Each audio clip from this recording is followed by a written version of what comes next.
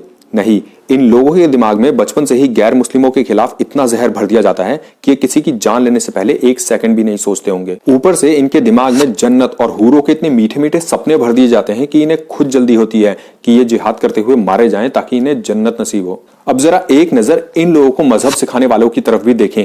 ये media reports इनका character certificates खुद तैयार कर देंगी। ये वीडियो किसी मजहब के खिलाफ नहीं बल्कि उन लोगों के खिलाफ है जो दूसरों को मजहब के नाम पर मारने के लिए उकसाते हों। अब अगर आपको ये वीडियो पसंद आया तो इसे लाइक कीजिए, नीचे कमेंट्स कीजिए और चैनल को सब्सक्राइब करके हमें सपोर्ट जरूर कीजिए। मिलते हैं अगले वीडियो में, तब तक के लिए जय श्री राम।